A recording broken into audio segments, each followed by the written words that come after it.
Okay, he's good. We can let that guy in. What the fuck? No! No! No! Absolutely not. I'm done. I'm done. I don't want to play no more. Nope. I opened the door once, just once, and now I'm stuck in a hallucination loop. My meds might be poison, and apparently I'm the villain? This is Who's at the Door, an indie horror fever dream where every knot could be trauma and every friend looks like they crawled out of your nightmares in clown shoes. And before we get started, yes, this review has spoilers because I'm about to unpack hallucinations, doll parts, evil doctors, and betrayal with a smile. Let's get into the gameplay before I reset to day one again.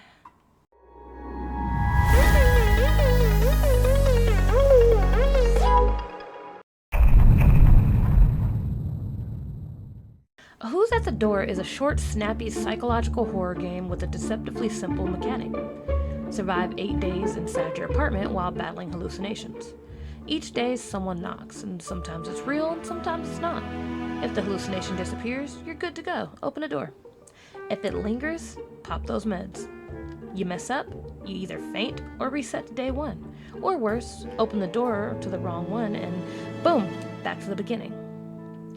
It's a mental minefield with high stakes choices, and that reset mechanic, absolutely brutal, but it keeps you hooked.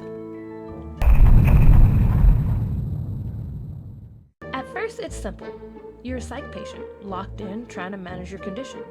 But then you start collecting doll pieces, and each one hints at something darker: tragedy, mutilation, people being experimented on. It's a doll part. I always dreamed about becoming famous, but now...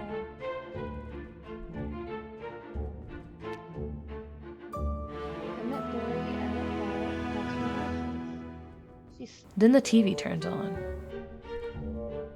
Breaking news. Multiple severely mutilated bodies have been discovered at a villa up in the mountains in Gyeonggi province. All victims were found with violent external wounds.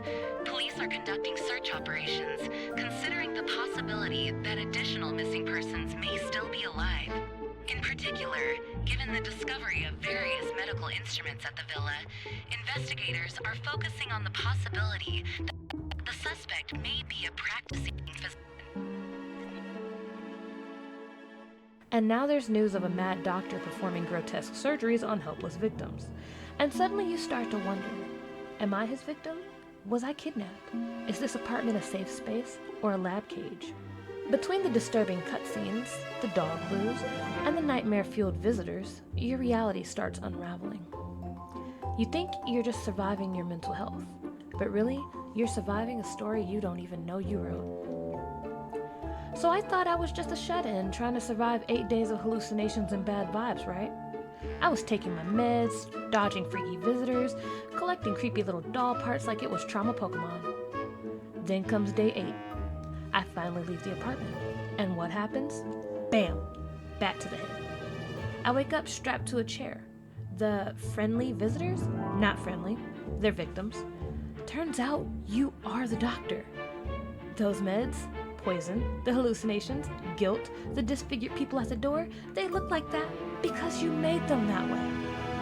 In the final cutscene 10 years later, the news says the evil doctor vanished, and there he is, sitting on the couch in the same apartment.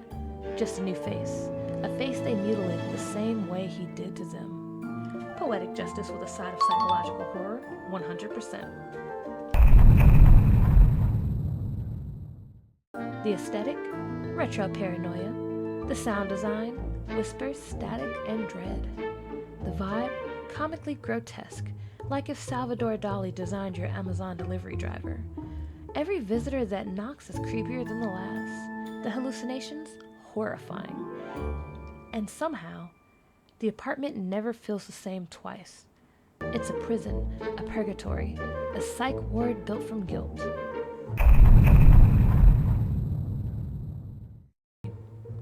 Once you hit that big twist, the story's basically wrapped. There is an endless mode where you can see how long you can last making the right calls, but without the mystery and narrative, it just starts to feel more like a score run than a second experience. Still spooky, still fun, but it doesn't quite hit the same when you know that the devil lives inside your own mirror.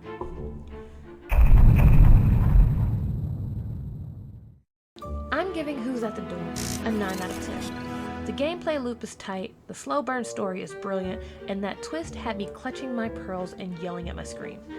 The hallucinations were chef's kiss. Just scary enough to mess with you, just weird enough to make you laugh in fear. The only reason I'm docking a point, limited replayability. Once you know the truth, you can't unsee it. Still, for a quick indie horror game packed with emotional weight and social commentary and a punch in the gut ending, it's officially Crunk Bunny certified creepy. So thanks for riding the madness train with me, my little chaos goblins. Next stop, therapy. Smash that like button like you're rejecting hallucinations, and subscribe for more psychological breakdowns and gaming chaos. And maybe double check who's at your door tonight. Bye!